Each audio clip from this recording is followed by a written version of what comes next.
definición o un procedimiento más bien, nos va a ir generando una sucesión a base de ir realizando una serie de cortes en un intervalo. Ahora cuando llegue el momento pues lo comentaré. Sobre las sucesiones, ¿qué es lo que vamos a estudiar?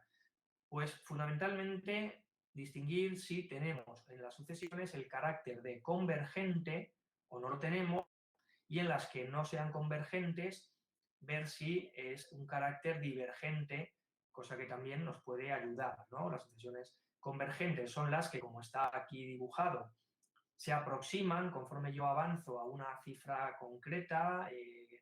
El dibujo que tenemos a la izquierda, veis, porque está marcado el número 1, veis que a largo plazo las valoraciones que yo voy obteniendo, y que el otro día pues habíamos dicho cómo íbamos a ir representándolas, ¿verdad? Sobre un eje horizontal yo puedo marcar cuál es la quinta valoración, estoy aquí redondeando, o la décima valoración, anda por aquí, o la 20ª valoración de la sucesión que estoy construyendo, que responde en el dibujo de la izquierda a esta fórmula, y lo que observaría es, a nivel intuitivo, que a largo plazo esos valores se parecen a 1 tanto como yo quiera. Lo que vamos a hacer es definir ahora rigurosamente en qué consiste esto de los valores se parecen indefinidamente o los valores se parecen infinitamente a un número concreto, y ese número va a ser el número al que llamaremos el límite de esa sucesión, va a ser el número al cual esa sucesión va a converger. La sucesión puede acercarse a un número, como estamos viendo en el ejemplo de la derecha, que estoy ahora recuadrando la fórmula, sin que los términos, en principio, vayan siendo demasiado parecidos. Como estáis viendo, los términos que yo voy redondeando, que son en el orden en el que han ido apareciendo, los términos en un principio están como relativamente separados o incluso están alejados del número que acaba siendo el límite, que es el 0. Pero conforme avanza, conforme progresa el índice, conforme llegamos a n ya posteriores, sí que ya vamos viendo que los términos están ellos muy cerca de una valoración común, que en este caso es el 0, pero además ellos están también, a su vez, infinitamente cerca los unos de otros. Esto es lo que vamos a aprovechar después. Y aquí lo que hacemos es definir rigurosamente, formalmente, cuando decimos que una serie de números que forman sucesión, sea la de la izquierda 1 más 3 partido n, sea la de la derecha menos 1 a la n partido por n, converge a una cifra llamada L, L que viene de límite.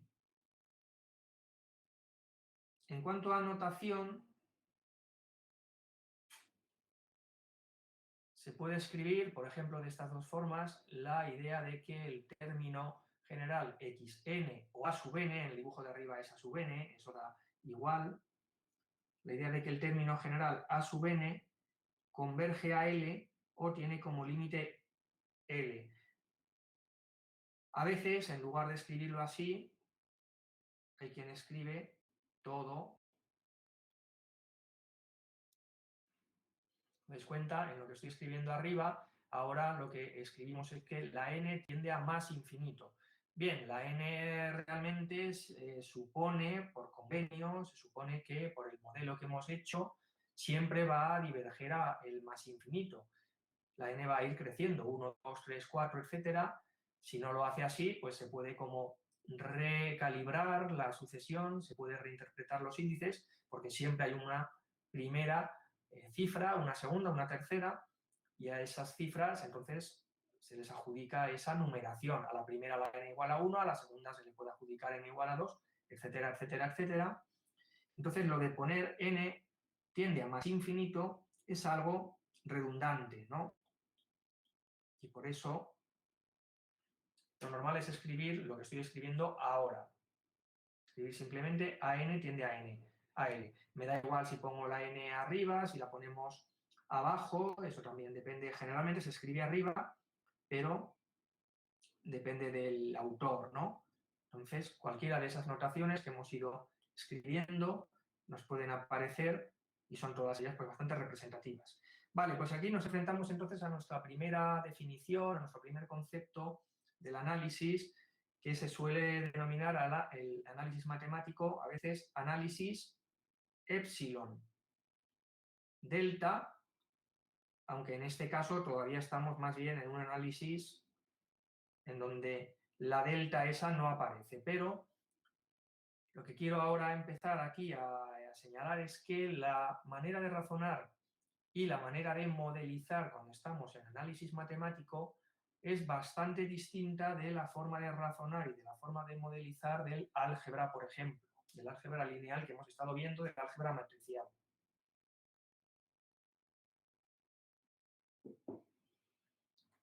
Como vemos aquí, en esta fórmula que subrayo ahora, aparecen elementos que no aparecían antes, ¿no? Aparecen elementos como el valor absoluto, que no veíamos en el álgebra lineal, aparecen elementos como el menor.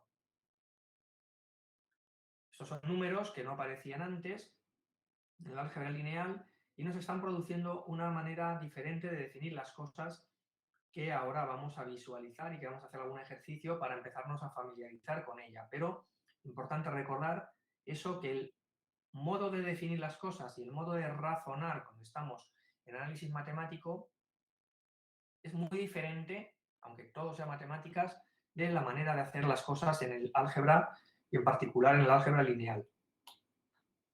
Muy bien, pues decimos por definición que converge la serie xn a la cifra L cuando sucede lo siguiente. Vamos a interpretar qué es lo que estamos aquí diciendo. Este es el símbolo, esta especie de A mayúscula invertida del para todo, ¿no? Entonces lo que está diciendo es, para cualquier cifra que tú fijes, que normalmente se piensa que es pequeña, no tiene por qué, pero lo importante de la definición es que esta cifra puede hacerse tan pequeña como a ti te apetezca. A esto le podemos llamar el margen de error o la tolerancia que tú tengas a diferenciar los números.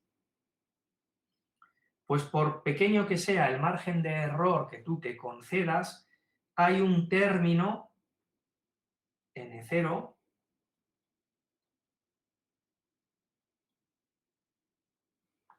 a partir del cual, eso es lo que viene aquí, a partir del cual, es decir, en todos los términos que son posteriores a él, lo que sucede es que la diferencia entre el valor xn, la valoración que toma a partir de ese término la sucesión, y el número L, al que pienso que se parece infinitamente, es más pequeña que el margen de tolerancia que te has concedido, es lo que estoy ahora subrayando.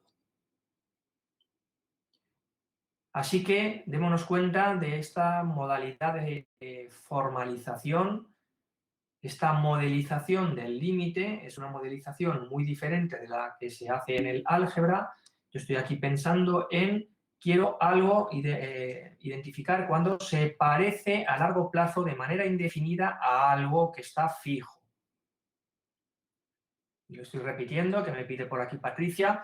Entonces, yo pienso que hay una lista infinita de números, por ejemplo, en el dibujo de la izquierda o en el dibujo de la derecha, y pienso que se parece a largo plazo infinitamente a una cifra concreta en cada caso, fija, pero lógicamente apropiada para cada caso. En el dibujo de la izquierda, yo pensaría que la cifra a la cual se parece a largo plazo tanto como yo quiero es L igual a 1, mientras que en el dibujo de la derecha yo lo que pensaría es que la cifra a la que se parece infinitamente es L igual a 0. El fenómeno entonces que sucede para confirmar, para asegurar, para tener definido que ciertamente converge la sucesión, sea la de la izquierda, la de la derecha, cualquier otra, al número que tú piensas que es su límite, es, repito entonces la intuición, que para cualquier cifra que es el épsilon, por pequeña que sea, pero siempre no nula, no puede ser 0, siempre te concedes un margen de error que es infinitamente pequeño. Pues para cada margen de error que tú fijes, lo que tienes que observar, y ahora vamos a ver dibujos en donde esto se representa, es que a partir de un término, la distancia, recordad que el valor absoluto que tenemos aquí en lo que estoy ahora marcando, te simboliza o te representa la diferencia que hay entre xn y l en distancia, sea por arriba o sea por abajo. Pues esa distancia, esa diferencia, sea digamos que por exceso o sea por defecto, se hace tan pequeña como tú has dicho antes, como tú has predeterminado. Ahora vamos a ver dibujos en donde vamos a reinterpretar.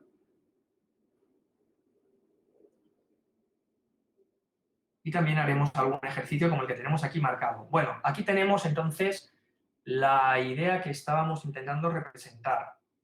Vamos a ver este dibujo. Aquí la idea en el de la izquierda es, bueno, pues tenemos una sucesión que es la de los puntos azules, que en su primera valoración, voy a ir marcando, pues toma este valor, en su segunda valoración, o bueno, esta, bueno, en fin, va siguiendo, creo que lo he dicho al revés, no me daba cuenta de esta. Entonces, en la primera valoración el de arriba, en la segunda el de abajo, en la tercera toma esta, en la cuarta toma este, etcétera, etcétera, etcétera. Y lo que observo es que se cumple la siguiente propiedad. Con respecto a L igual a 1, y ese número pues lo tengo yo, digamos, que averiguar, lo tengo que intuir por las razones que sea, porque voy tomando términos pues, muy grandes y voy observando que los valores me parece que son muy similares a una determinada cifra, en este caso al 1, pero yo determino por la metodología que sea que es posible que el límite exista y valga 1, lo que debe suceder para que confirme que a nivel formal eso es cierto es, yo respecto del 1, que estoy representando los valores en el eje vertical, los valores que van tomando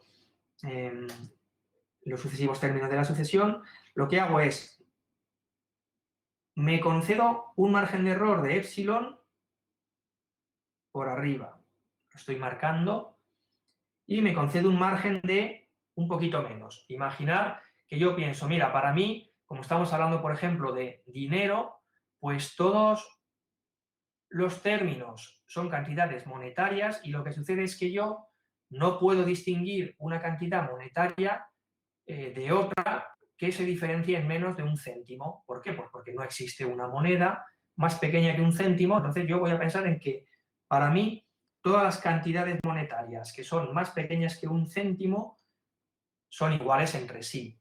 Todas las que no se diferencien en más de un céntimo, vale, pues entonces lo que tienes que observar, si tu lista de números infinita, representando en este momento cantidades de dinero, piensas que se parece a 1, a un euro, pues entonces lo que tienes que pensar es rodeo, me genero esta especie de tubo que estoy ahora marcando, en donde están todas las cantidades que se diferencian en menos de un céntimo.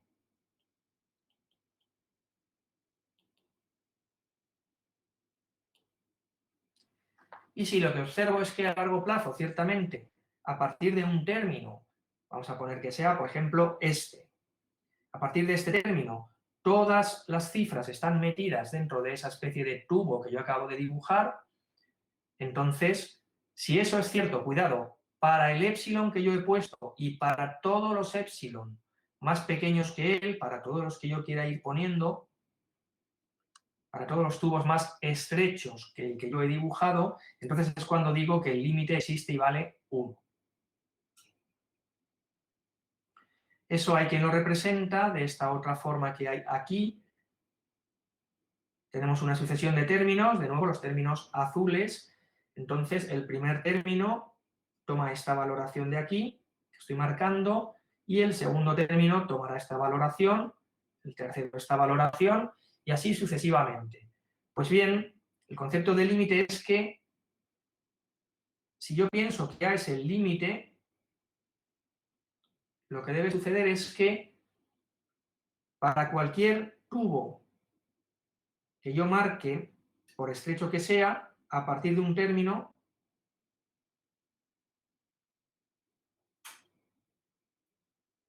todos los de la sucesión están dentro de él. Aquí veis que este, por ejemplo, pues todavía se ha salido. Bueno, pues me vengo un poco más a la derecha y, en este caso,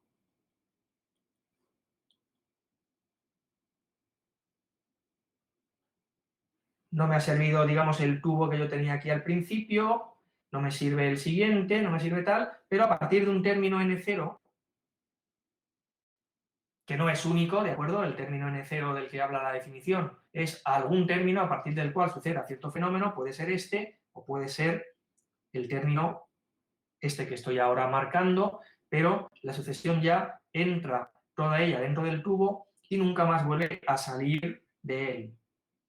Bien, pues aquí tenemos entonces varios dibujos, pero en todo la intuición es esa. Lo importante es recordar que no sirve el decir, lo voy a probar para epsilon igual a 0.1 y ya está hecho. No, la definición lo que te dice es cualquier término. Entonces esto es lo que te da la idea de ser algo infinitamente cercano a. Infinitamente cercano lo que te dice es, para cualquier margen de error que tú te permitas, para cualquier margen de error que tú te permitas, para cualquier resolución que tú tengas, la diferencia va a ser al final inapreciable. Esta es la diferencia entre los términos y es más pequeña que esa especie de resolución que tú te has concedido.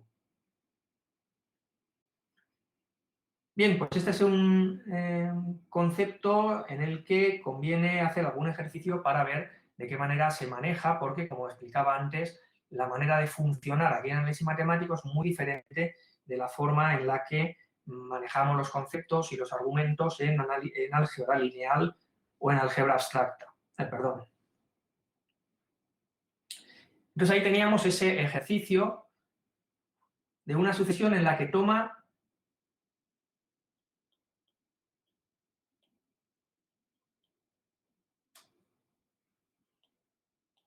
solamente una cantidad de valores. Vale, para simplificar y para ver mejor el argumento, que no hay una gran diferencia, vamos a pensar que toma solamente dos valores.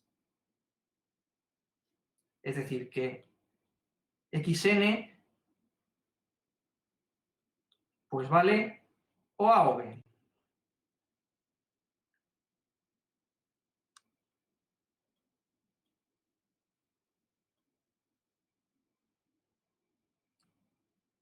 Lo que nos decía ese ejercicio que teníamos en la pantalla es que esta, que es una sucesión, no hemos dicho que sea ninguna concreta, ¿de acuerdo? Lo que estamos diciendo es una sucesión que podría ser de este estilo. Va tomando, yo tengo, por ejemplo, una A y una B. Entonces, todas las valoraciones están o en A o en B.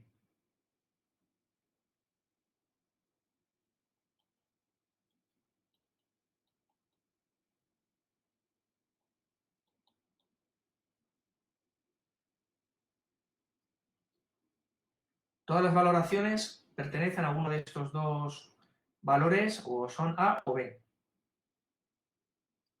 Bueno, lo que nos dice esta propiedad que había ahí, ese ejercicio, es que esta sucesión debe tener una subsucesión que sea convergente. Bueno, pues vamos a hacer primero una cosa.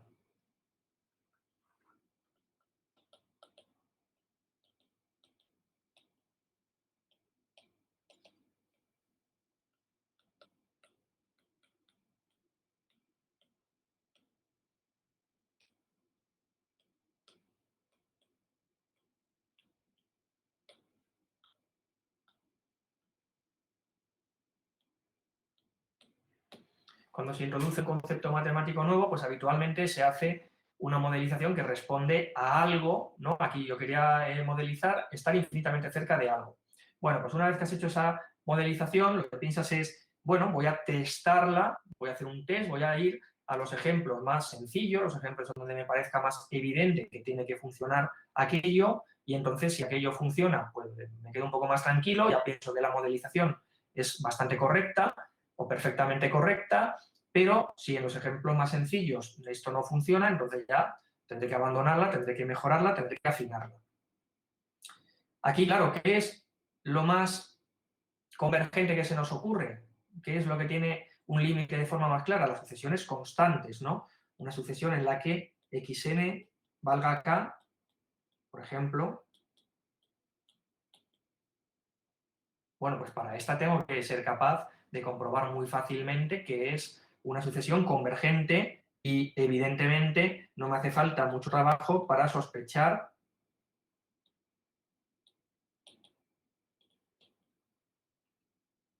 que el límite es el propio k, evidentemente, ¿no? O sea, es infinitamente parecida a k porque simplemente es que es todo el tiempo k. No hay nada más infinitamente parecido a algo que ese algo, ¿verdad?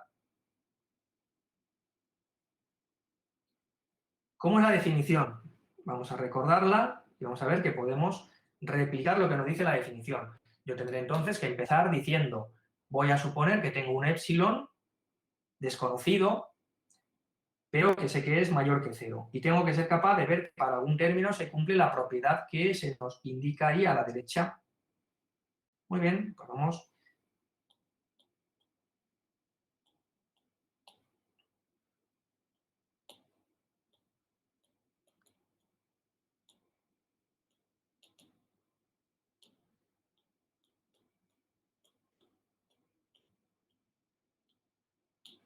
¿Cuándo es cierto esto? Pues resulta que me doy cuenta enseguida que esto es siempre cierto, porque xn hemos dicho que siempre vale k, al ser una sucesión constante, L nos hemos dado cuenta de que debería ser k también, claro, lo que yo he escrito aquí es entonces un 0.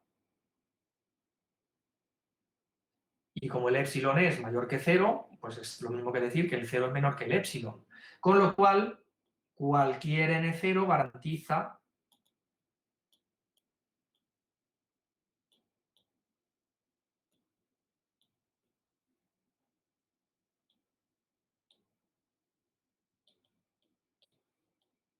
la conclusión que estábamos buscando, ¿no? Entonces, esto es un ejercicio previo, muy sencillo. Las sucesiones constantes, evidentemente, cumplen la definición de ser convergentes y convergentes a ese número al cual son ellas fijas.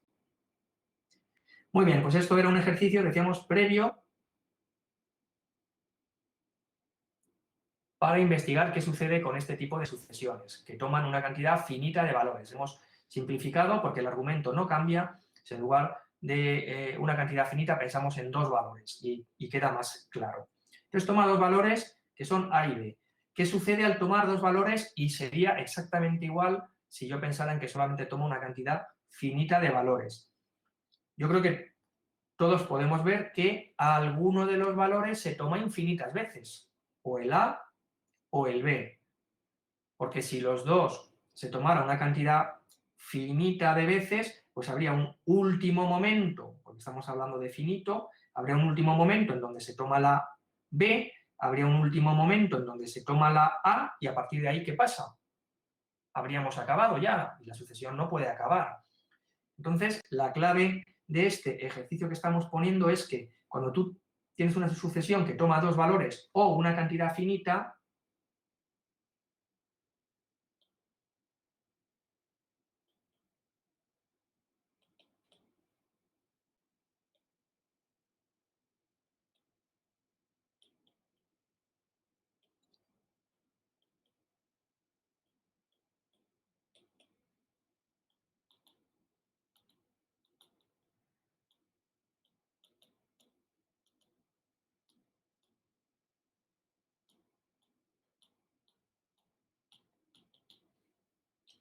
así que o el primero se toma una cantidad infinita de veces, o bien, y no son excluyentes, pueden pasar ambas cosas, por supuesto, pero lo que no puede pasar es que las dos sean falsas. Entonces, o bien es cierto que la A se toma una cantidad infinita de veces, o, si no es así,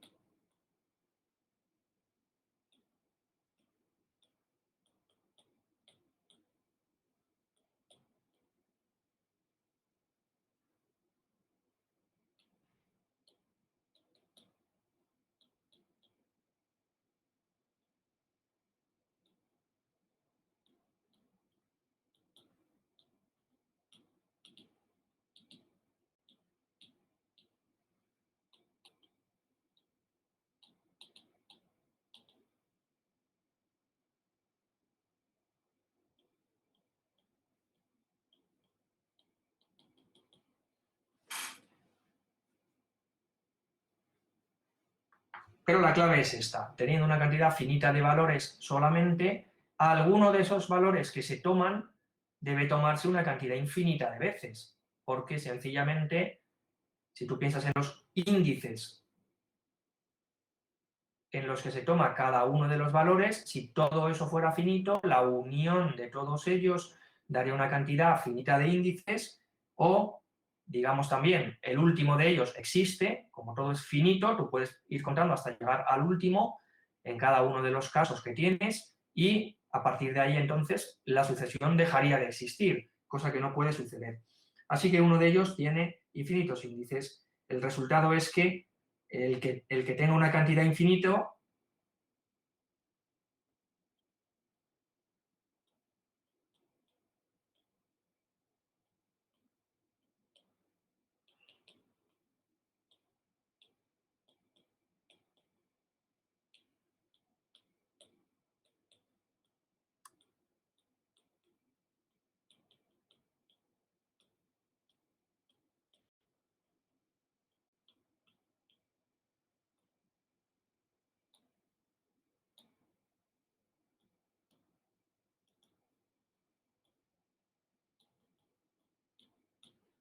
Entonces yo me quedo con ese, que en el que tenga infinitas valoraciones, este me da una subsucesión que es constante, y por lo tanto, como hemos dicho en el ejercicio previo, es una subsucesión que de hecho es convergente.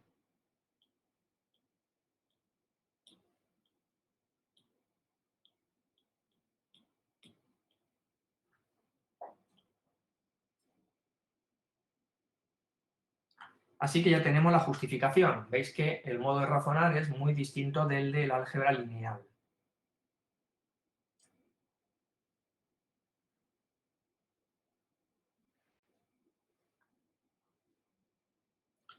Bueno, pues nosotros tenemos un primer ejercicio, y de rebote, como paso previo, hemos hecho otro, ¿no? Ya tenemos entonces que las sucesiones constantes son convergentes, por supuesto, y convergen a la cifra a la cual ellas son constantes. Las sucesiones que solamente se valoran en una cantidad finita de valores también deben al menos contener una subsucesión convergente.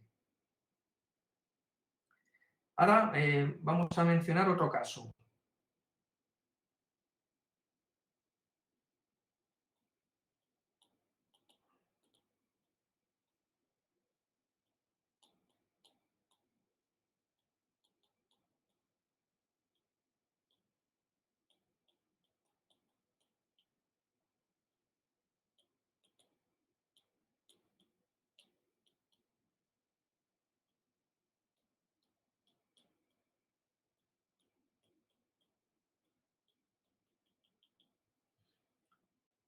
Hablamos de que una sucesión es monótona creciente cuando las valoraciones nunca decrecen estrictamente. Es decir, que yo podría ir teniendo empates. Esto sería una sucesión monótona creciente en donde el valor primero se repite.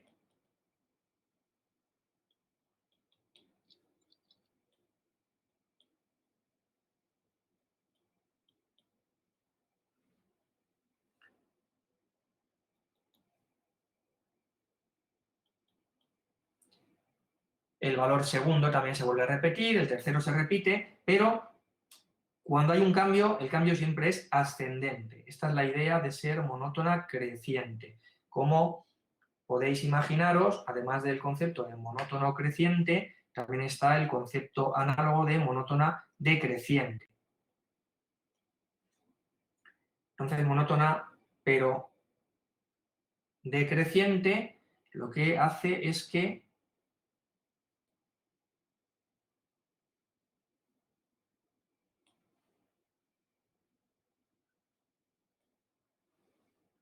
cambia la definición anterior.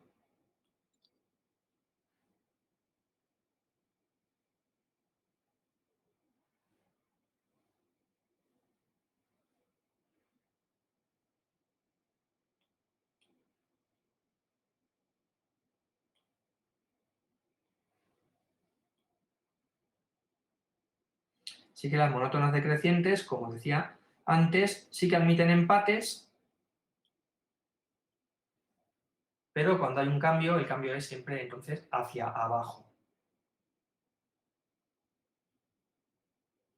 Puede ser, como dice Antonio Alonso, una función, efectivamente, bueno, no son funciones exactamente, o bueno, son funciones, pero sobre los números naturales, no sobre el eje, es decir, aquí en el eje horizontal estamos representando n, ¿no? Aunque pongamos toda la recta, pero solamente estamos pensando en las valoraciones en n.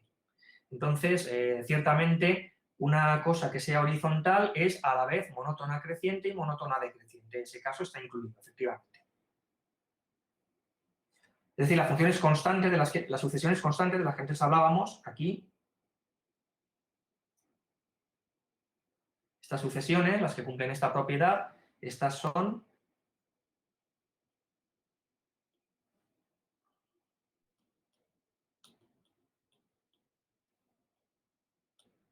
tanto monótona creciente como decreciente.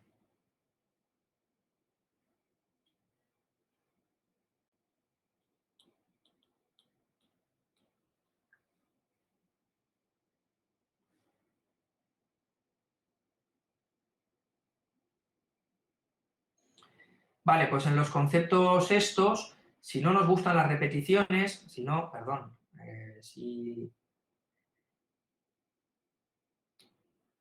nos gustan las repeticiones,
las sucesiones en las que no se permiten repeticiones, pues simplemente es cambiar, ¿no? En donde había un mayor o igual, pongo un mayor, en donde había un menor o igual, pongo un menor, y esto nos da entonces la idea de una sucesión que es monótona, perdón, estrictamente creciente, o de una sucesión que es estrictamente decreciente. Ahí ya no tendríamos la posibilidad de repetir valores.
Bien, esta es una propiedad que identifica otras sucesiones, ya que no son nada triviales. Si yo me doy cuenta de que tengo una sucesión creciente, tanto en el sentido estricto como en el sentido débil, en el sentido monótono que hemos definido antes. Es creciente y tiene una cota superior. Resulta que todas estas deben ser sucesiones convergentes. ¿A qué convergen? Pues a un número que es, fijaos, el supremo. Esto tiene que ver con la propiedad que el otro día habíamos mencionado, una propiedad de los números reales, que decíamos que era importantísima porque era una propiedad que los números racionales no la cumplían, a pesar de lo sencilla que parece o de lo intuitiva que nos pueda parecer, los números racionales no la cumplían. Era esa propiedad de que los conjuntos con una cota superior tenían un supremo o con una cota inferior tenían entonces también un ínfimo, siempre pensando en números reales. Bueno, pues eso es lo que se aprovecha justamente aquí. Una sucesión monótona creciente. Si tiene una cota superior, entonces lo que sé es que el conjunto de valores que tome ahora ya no tiene por qué ser finito, ¿vale? Como hemos dicho en el ejercicio anterior, si yo tuviera una cantidad finita de valores, habría un valor que en realidad se repetiría a partir de un término siempre. Habría un valor cuando tenía... Entonces hay una sucesión convergente. Pero si, repito porque estaba diciendo algo incorrecto, entonces si la sucesión no es de ese estilo tan sencillo, no tiene una cantidad, no toma una cantidad finita de valores, sino que toma quizá una cantidad potencialmente infinita de valores, pero me doy cuenta de que al menos tiene un comportamiento monótono y también me doy cuenta de que tiene una cota superior, esas también tienen un límite. El límite ese a lo mejor no soy capaz de encontrarlo, pero soy capaz de darle una forma concreta que es el formar del supremo de esa lista de números.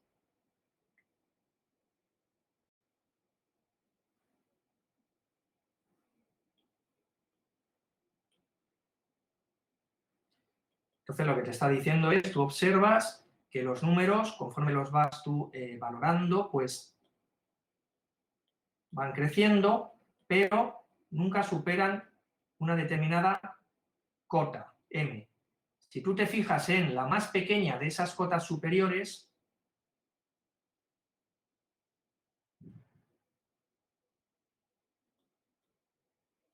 si tú te fijas en la más pequeña, que es lo que llamábamos el supremo, lo que sucede es que, como decíamos en la definición, si yo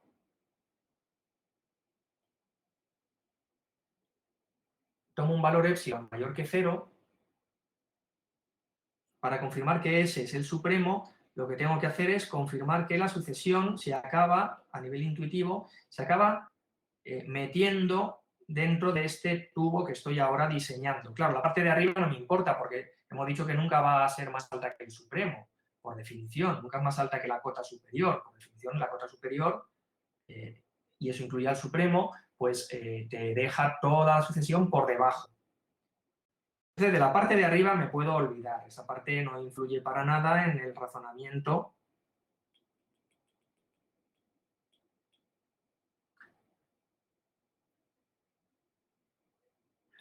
Lo que sé es que por definición de supremo,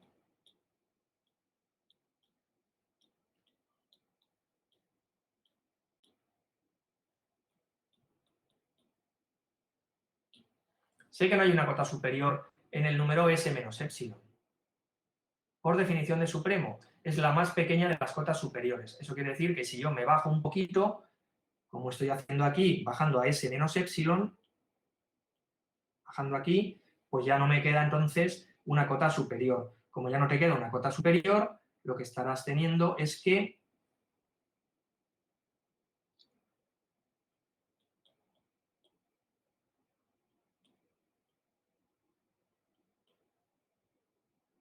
perdón,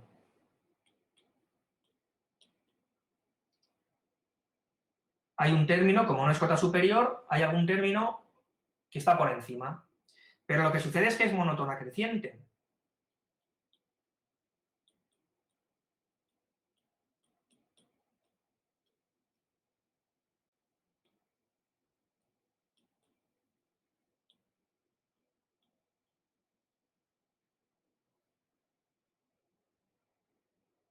Resultado, ya está hecho.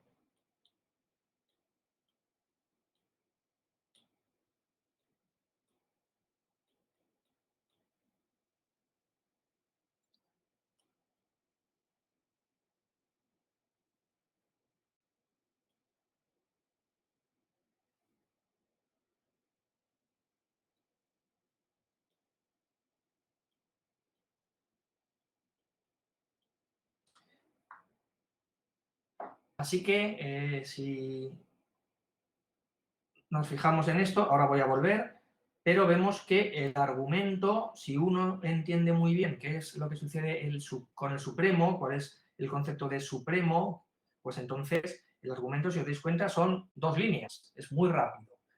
Y estamos aquí haciendo aparecer varias definiciones aparentemente nuevas, ¿no? La cuestión de la monotonía, la cuestión del supremo y de las características que tiene, pero usando eficientemente todos estos conceptos, daos cuenta qué argumento más limpio permite justificar que una sucesión desconocida, de la que solamente sabemos 2 propiedades, que es monótona creciente y que tiene una cota superior.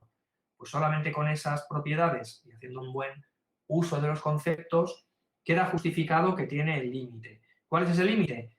Repito, no sabemos cuál, es el supremo, o sea que sabemos darle un cierto tratamiento teórico, sabemos qué comportamiento tiene, y gracias a eso hemos hecho el argumento, pero eso no quiere decir que podamos ponerle nombres y apellidos a ese límite.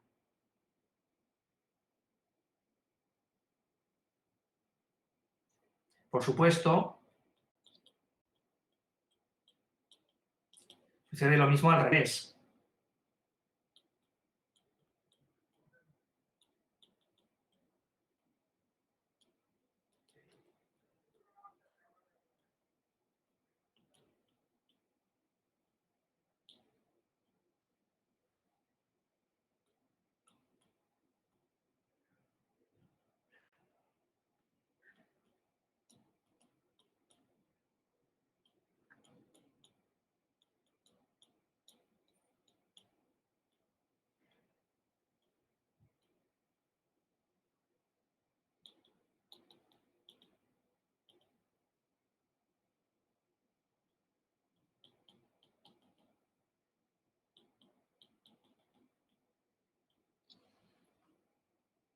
Esta es una especie de propiedad dual. Si tenemos una sucesión que en lugar de crecer, decrece, y observo que ella también tiene una cota inferior, por ejemplo, imagina que es una sucesión positiva, pues esta también converge al ínfimo.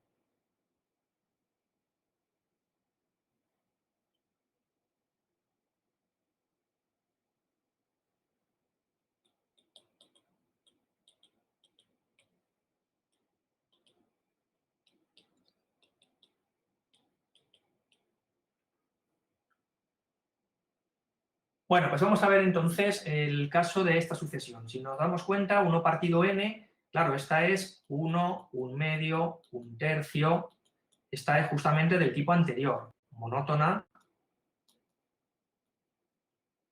pero decreciente. Evidentemente tiene una cota inferior, porque esto a ella positiva.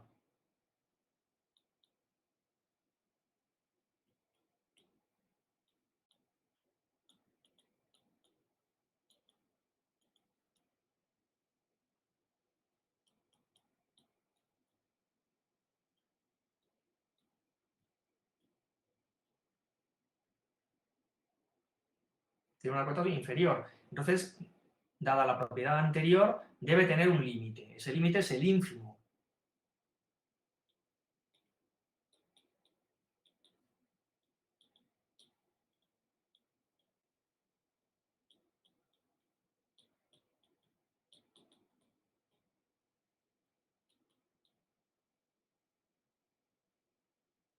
Bien, y ese ínfimo es el cero.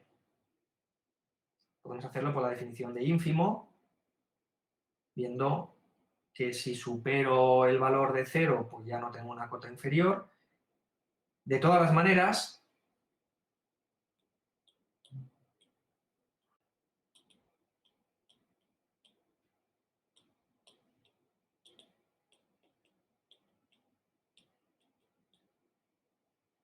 vamos a ver directamente, es decir, con la definición, que el límite de 1 partido n es igual a 0.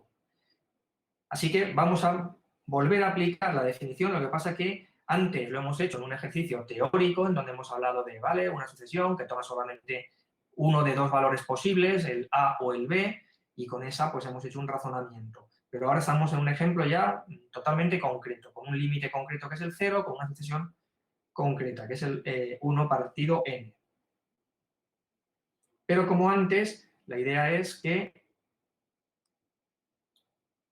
tomas un valor fijo, pero arbitrario. No sirve decir, lo voy a probar para epsilon igual a 0,01 y se acabó. No, es lo que se llama arbitrario, pero fijo.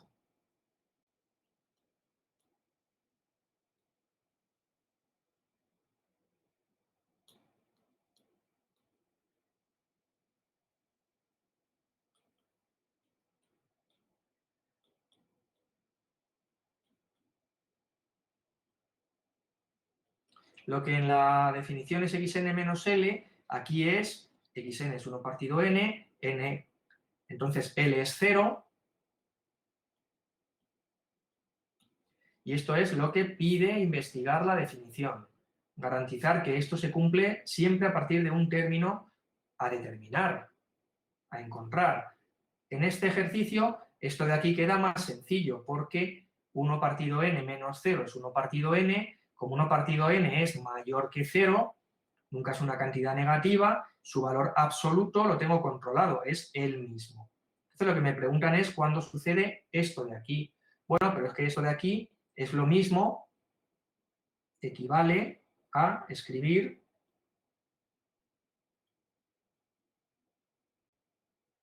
esto. Por lo tanto, pues ya está visto que la propiedad que se menciona sucede en un término cualquiera que sea posterior a 1 partido epsilon y los siguientes.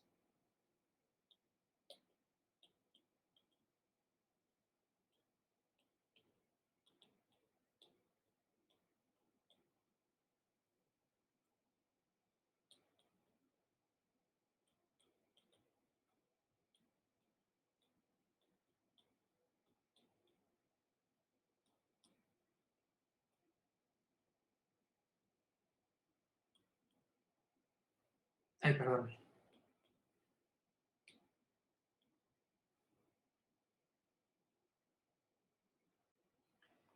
Y así queda aprobado entonces que esta es una sucesión convergente a 0. Queda aprobado con la definición.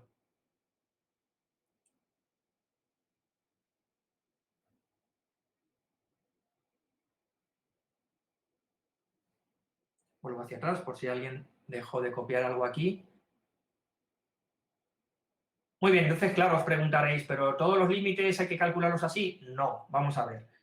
En general, en matemáticas, lo que sucede es que tú encuentras una definición que se tiene que hacer formalmente de una forma porque tienes un concepto que tienes que modelizar, pero después viene un desarrollo que te da como unos procedimientos más prácticos. Por ejemplo, recordar que la derivada, pues yo no la definía de una forma muy cómoda, ¿no? Luego la vamos a recordar, pero hacías la derivada de una función, ¿no?, en un punto, bueno, de diferentes maneras, pero podías hacer una cuestión, pues, de este estilo. Claro, tú luego no trabajabas de esta forma, sino que luego la teoría, después de una serie de desarrollos, llevaba a una tabla de derivadas y con esa tabla de derivadas estos cálculos se convierten en algo rutinario. Muy bien, pues con los límites de sucesiones pues sucede lo mismo. Yo no voy a pretender hacer todos los límites de todas las sucesiones interesantes con la definición, voy a dar unas reglas de funcionamiento que me van a decir cómo operar con determinados límites. Entonces voy a hacer, bueno, no es que lo vaya a hacer yo, sino que en la teoría lo que se hace es, se garantiza que hay una serie de casos, como por ejemplo el que yo acabo de hacer, el de 1 partido n, que el límite es conocido, se garantiza cuál es el límite de esas sucesiones muy triviales, Y luego se da una regla de composición de forma que puedas obtener nuevos límites de cosas a partir de límites de sucesiones ya conocidas. Muy bien. A eso vamos a llegar ahora, pero lo que quiero ahora hacer... no me he dado cuenta de que se están haciendo las 10. Bueno, perdonad, entonces vamos a hacer 5 minutitos de descanso y ahora voy al asunto que os comentaba. Venga, 5 minutitos.